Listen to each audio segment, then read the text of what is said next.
ఉమ్మడి శ్రీకాకుళం జిల్లా రాజం నియోజకవర్గం నెరవేరని హామీలతో ప్రజలను మోసం చేసి ఓటేసిన పాపానికి కూటమి గద్దెనెక్కి ఏడాది పాలన అట్ట ఫ్లాప్ అయిందని విజయనగరం జిల్లా రాజం వైఎస్ఆర్సీపీ ఇన్ఛార్జ్ డాక్టర్ తల్లి రాజేష్ అన్నారు. మీడియం చదవాలి అనే ముఖ్య ఉద్దేశంతో ఆనాడు జగన్మోహన్ రెడ్డి గారు పెట్టిన ఈ వ్యవస్థను నిర్వీర్యం చేసే దిశగా మన కూటమి ప్రభుత్వం ఉంది ఈరోజు. అలానే విద్యార్థులకు ఫీజు రీఎంబర్స్మెంట్ లేదు, కార్పొరేట్ విద్యకు అందించాలని ఒక సదుద్దేశంతో ఇచ్చిన విద్యను కూడా ఈరోజు చదువుకోలేని పరిస్థితి. రైతుల విషయానికి వస్తే రైతు భరోసా ఆగిపోయి చాలా కాలం అయింది, రైతులకు కన్నీళ్లు మాత్రమే మిగిలాయి.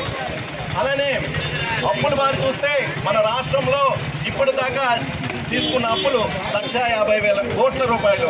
అదే వైఎస్ఆర్ గవర్నమెంట్లో 5 సంవత్సరాల్లో చేసిన అప్పులతో పోలిస్తే ఇది 42% నమోదైంది. అంటే 42% సంవత్సర కాలంలోనే మీరు వాడారని అంటే మిగిలిన 5 సంవత్సరాలకి కలిపితే 2.5 కోట్ల పైగా, లక్షల పైగా మీరు ఈరోజు ప్రజలకు దోపిడీ చేసే పరిస్థితి ఉందని ఈ సందర్భంగా తెలియజేసుకున్నాను. అలానే ఇదే రోజున అబద్ధపు హామీలు ఇచ్చి కూటమి ప్రభుత్వం గద్దెనెక్కింది. అబద్ధపు హామీలు ఎందుకన్నానంటే ఈరోజు చూసుకుంటే ఏ ఒక్క హామీని కూడా నెరవేర్చలేని దుస్థితిలో కూటమి ప్రభుత్వం ఉంది. దాన్ని కప్పిపుచ్చుకోవడానికే ఒక పక్క డైవర్షన్ పాలిటిక్స్, ఒక పక్క రెడ్ బుక్ రాజ్యాంగాన్ని అమల్లోకి తీసుకొచ్చిన సందర్భం మనం అంతా చూస్తున్నాము. దానికి అనుగుణంగా ఈరోజు ప్రజలకు చేసిన అన్యాయానికి, వెన్నుపోటుకి ఒక గుర్తుగా ఈరోజు మా అధినాయకుడు, మా ముఖ్యమంత్రి జగన్మోహన్ రెడ్డి గారు ఇచ్చిన ఆదేశాల మేరకు ఇక్కడ వైఎస్ఆర్ కుటుంబ సభ్యులందరూ కూడాను ఇక్కడికి వచ్చి ఈ రకంగా మేము నిరసన కార్యక్రమాన్ని చేపట్టడం జరిగింది. అలానే ఏదైతే మీరందరూ భయపెట్టాలని చూస్తున్నారో దానికి ఇక్కడ ఎవ్వరూ భయపడరు అని సందర్భంగా తెలియజేసుకుంటున్నాను. మీరు పేద ప్రజల్ని మోసం చేశారు, రైతుల్ని మోసం చేశారు, కరెంటు ఛార్జీలు పెంచారు, అలానే దోపిడీ చేస్తున్నారు.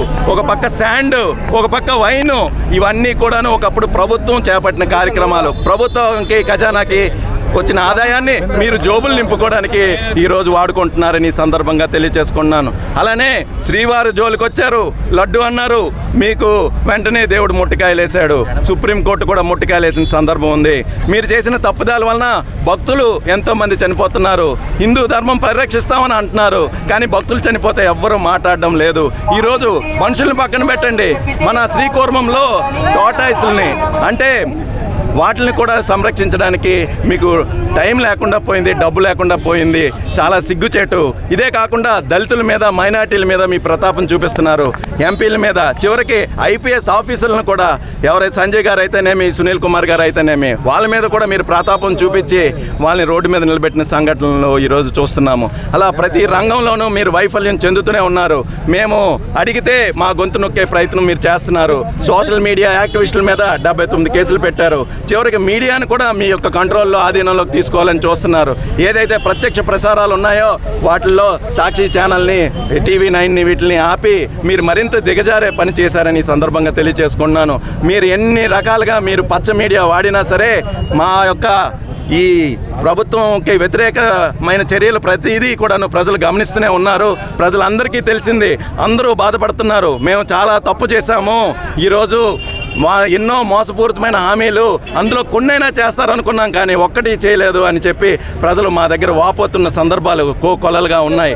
అలా రానున్న రోజుల్లో కూడా మేము ఇలానే ప్రశ్నిస్తాం.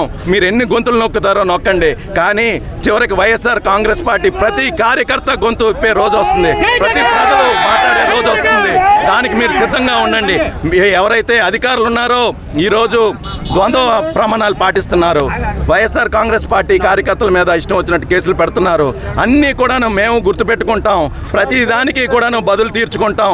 ప్రజాకోర్టులో మిమ్మల్ని నిలబెట్టి మిమ్మల్ని దోషులుగా మేము దోషులుగా నిలబెడతామని సందర్భంగా తెలియజేసుకుంటూ ఇక్కడికి వచ్చిన ప్రతి ఒక్కరికి కూడాను పేరు పేరున నా ధన్యవాదాలు తెలియజేసుకుంటూ సెలవు తీసుకుంటాం.